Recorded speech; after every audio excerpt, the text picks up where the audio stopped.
हमने सोचा कि हमारे पाँव के नीचे जमीन रहे तो बेहतर है।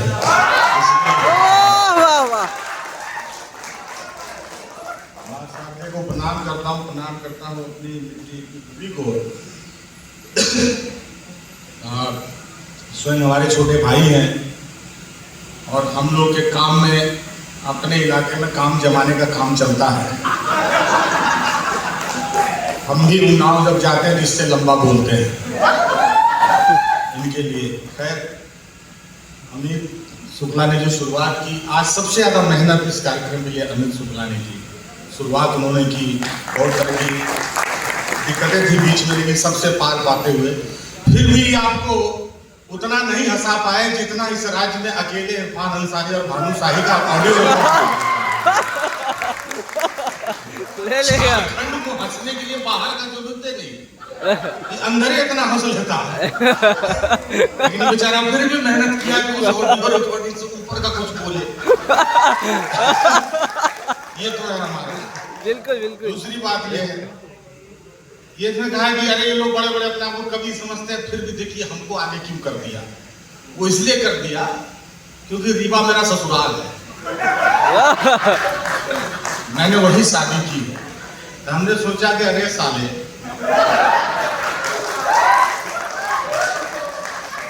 जब आप आए हैं यहाँ, कम से कम यहाँ तो आगे रहिए। तो ये हमारा प्यार था झारखंड का कि इनको सबसे पहले सुनवाया गया। इनके यहाँ जो व्हाइट टाइगर था वो हम ले आए हैं झारखंड। अब वहाँ यही बचे हैं। एक बार अमित शुक्ला जी के लिए इससे तालियां बजाइए, क्योंकि आप अभी देख रहे हैं कॉमेडी के नाम पर पूरे देश में विमर्श चल रहा है कि क्या बिना स्त्रियों पर टिप्पणी किए, बिना जाति धर्म पर टिप्पणी किए, बिना कोई ऐसी बात कहे जो समाज को असहज करे, क्या आप लोगों को हंसाने का मादा रखते हैं, हुनर रखते हैं, कौशल रखते हैं। तो आज दैनिक जागरण के मंच पर वो संभव हुआ है, इसलिए अमित शुक्ला जी के लिए आपको तालियां बजानी चाहिए। जिस तरह का माइक है, इस चुनाव का माइक रखा है, इस तरह का माइक इलेक्शन में काम आता है, जिसमें नेता बोले कुछ, सुनाई पड़े कुछ। ये उसका एक्सपर्ट है। इसको लगा कि 10 आदमी जुट रहा है तो कोई प्रोग्राम होगा पॉलिटिकली, उस तरह का माइक लाया है। ये लोग कह रहा था कि करंट लग रहा है। करंट तो खत्म हो गया है झारखंड का, अब कहाँ लग रहा है? करंट तो पहले था, अब स्पार्क कम हो गया है। अब हम लोग कोशिश करेंगे तो स्पार्क आए। तो ये जो है कि वो वाला माइक है, लेकिन इस माइक में भी जिस तरह से मेरी बहन कृष्या ने आप लोगों को गीत सुनाया, और जिस सलीके से आपने गीत सुना है कि ऐसे श्रोता होने के लिए मैं आपका साधुवाद देना चाहता हूँ। गीत को अपने उस तरीके से सुना जिस तरह से सुनना चाहिए। और अशोक भैया जिस तरह से बोले, हम राजस्थान की धरती से आए, फलना चिल्ला बीरूर, देखिए हम आज जयपुर से आ रहे हैं, ऐसा कोई बात नहीं, सब कुछ ठीक है, कोई तनाव में नहीं। आज जब इन्होंने कहा कि मैं राजस्थान की धरती से आया हूं, तो आपने जोरदार ताली बजाई। झारखंड, मैं यही इस देश से कहता हूं कि यही उदारता हिंदुस्तान के हर राज्य में रहे कि जब कोई झारखंडी बिहारी बोले तो मराठी भी उठ के ताली बजाए। क्यों नहीं बजाता? क्यों नहीं बजाता? यही तो कहने की बात कहने के लिए साहित्य यहाँ पर खड़ा हुआ है। हमने किसी का कॉलर पकड़ के उसको नहीं कहा कि तुम खोरठा बोलो नहीं तो पैर तोड़ देंगे। हमने किसी से नहीं कहा कि तुम जो है कि उराव में बोलो, तुम जो है कि संथाली में बोलो, या तुम अंगिका में बोलो, तुम भोजपुरी में बोलो, नहीं तो तुम्हारे पांव तोड़ देंगे। यही उदारता हम देश से चाहते हैं कि जहां पर ज्ञान तो पहुंच चुका है लेकिन दृष्टि नहीं पहुंची। विश्वविद्यालय की दीवारें आपको ज्ञान दे रही है, लेकिन दृष्टि खुला आसमान देगा। और खुला आसमान कौन देगा? जिसके हिस्से में सबसे ज्यादा जंगल है। क्या बात? और झारखंड के हिस्से में वो जंगल है। मैं अक्सर कहता हूं कि जंगल, आप सोचिए कि सभ्यता ने कितनी बड़ी बाजीगरी हमारे साथ की, कितना बड़ा चीट किया। हम जब नहाते नहीं है या कुछ बदमाशी करते हैं तो हमारे पूर्वज हमको बोलते रहे कि जंगली है। जंगल की सभ्यता के आगे शहरी सभ्यता पौनी है। मैं इस बात का प्रमाण भी दे रहा हूं आपको। इतिहास कहता है, नया इतिहास कहता है कि सभ्यताएं शहरी नगरों में लिखी गई, लेकिन नहीं, मनुष्य पहली बार प्रशिक्षित हुआ तो जंगलों में आकर हुआ। उसने सांप के पेड़ को जब खड़े देखा, सतुआ के पेड़ को, तो उसने सीखा कि किस तरह से अडिग खड़ा रहना है, किस तरह से टिके रहना है। उसने जब पहाड़ देखे जंगलों में टहलते हुए तो उसको पता चला कि मौन कितना मुखर होके, कितना स्थिर होके खड़ा रह सकता है। उसने जब बहती हुई नदी देखी तो उसको पता चला कि जीवन में गति सीखना किसे कहते हैं। उसने जब जंगल में पंछियों को बोलते सुना तो उसे पता चला कि बाग देवी सरस्वती इन्हीं पंछियों के कंठ में संगीत सिखाने हमको यहाँ पर आई है। जंगल हमें ये सिखाता है। जंगल हमें कहता है कि सहयात्री बनो, प्रतिस्पर्धी मत बनो। जंगल में खड़ा एक सखुआ का पेड़ दूसरे सागवान के पेड़ से नफरत नहीं करता है। कोई छोटा और बड़ा पेड़ दोनों साथ साथ बढ़ता है। अपनी उम्र होती है, अपना हरापन होता है, अपनी जड़ें होती हैं, अपनी शाखाएं होती हैं, अपने पत्ते होते हैं। वो एक दूसरे से लड़ते नहीं है।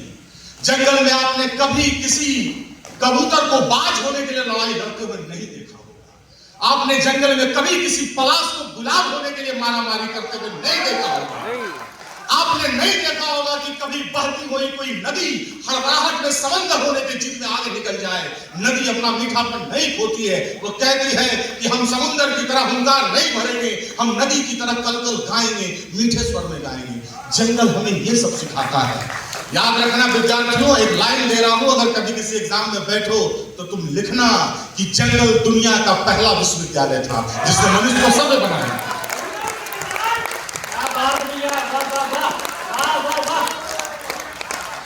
दुनिया का पहला विश्वविद्यालय जंगल हुआ। मैं पत्रकारिता के मंच पर खड़ा हूँ। बहुत अच्छा लगता है जब पत्रकारिता के मंचों पर जब मुद्दे उठाए जाते हैं, क्योंकि आयोजनों में ऐसा होता है कि प्राइवेट आयोजन में आयोजक कवि चढ़ाने की पुर्जा आने लगता है। देखिएगा माननीय विधायक फलना पाटिल है, देखिएगा फलना महापौर फलना पाटिल है। लेकिन कम से कम पत्रकारिता में, वो भी मैं टीवी पत्रकारिता, मुर्गा लड़ाई की जो पत्रकारिता है, जो रोज सुबह मुर्गे लड़ा रहा है अपने चैनल पे, जो रोज सुबह आपको चरस बांटने के लिए आता है, उसके सामने अगर पत्रकारिता की आखिरी उम्मीद बची हुई है तो कलम से लिखी जाने वाली अखबारी पत्रकारिता के पास बची हुई है। बात याद रखिएगा आप, क्योंकि अखबार सुबह सुबह आपको पागल हाथी नहीं बनाता है। मैंने आज तक किसी व्यक्ति को हाथ में अखबार लेके उन्मादी होते हुए मुट्ठी लगा के नारा लगाते हुए नहीं देखा है, क्योंकि अखबार आपको बार बार पढ़ने का अभ्यास देता है। और जब आप बार बार पढ़ोगे, ठान के पढ़ोगे, तो आप सोचने की शक्ति विकसित करोगे, और जैसे सोचोगे तब आप लॉजिकल बनोगे, तार्किक बनोगे। इसलिए मैं कहता हूं कि अखबार, हम अपने तैयारी के दौरान हम लोग पापा कहते थे संपादकीय पढ़ो। आप बताइए कि अखबार आपका शब्दकोश है, भाषाई विस्तार है। अखबार नागरिकता की आखिरी उम्मीद है, इसलिए अखबार को बचाइए। अखबार को इसलिए मत बचाइए कि स्पॉन्सरशिप से अखबार चलेगा और कविता का कोई कार्यक्रम नहीं। अखबार किसी भी नागरिक सभ्यता के सुबह का पहला प्रार्थना पत्र है। मंदिर की घंटी बजने से पहले अखबार फेंक के चला जाता है अखबार वाला आपके दरवाजे पर। पहली दस्तक दुनिया की प्रार्थना की अखबार आपके दरवाजे पर करता है, उसको बचाइए। ये बात मैं इसलिए नहीं कह रहा हूं, तो अभी नीट की बात उठाई उन्होंने। मैं नीट पेपर लीक पर नहीं लिखता, मैं लिखूंगा भी नहीं। मैं उस देश में नीट पेपर लीक पर क्यों लिखूंगा जिस देश में प्रश्न पत्र पहुंचाने के लिए हवाई जहाज का सहारा लिया जा रहा हो। सोचिए कि 14 फरवरी 2019 को अगर उन 40 जवानों को पहुंचाने के लिए हवाई जहाज का सहारा लिया गया होता तो हम 40 शहीदों को आज जिंदा पाके सीमा पर लड़ते हुए। लेकिन हिंदुस्तान में प्रश्न पत्र सवाल उठाने के लिए हवाई जहाज लगाना पड़ रहा है, तो उत्तर उठाने का कलेगा कहां से आएगा किसी सत्ता के पास? जो सवाल उठाने के लिए वायुसेना लगा दे, वो उत्तर कहां से देगी आपको? सवाल ये भी होता है। इसलिए याद रखिए, आप जो युवा जिस तरह से मुट्ठियां बांध के उछल रहे हैं या झूम रहे हैं, अपनी इस झूमने की शक्ति को तर्क की शक्ति में बदलिए। और मैं इसलिए कहता हूं कि विश्वविद्यालय का दीवार आपको ज्ञान देगा, लेकिन खुला आसमान आपको दृष्टि देगा, और खुले आसमान की गुंजाइश आपको साहित्य देगा, कविता देगी। यही संस्कृति आपको सोचने की शक्ति देते हुए बचाए रखेगा।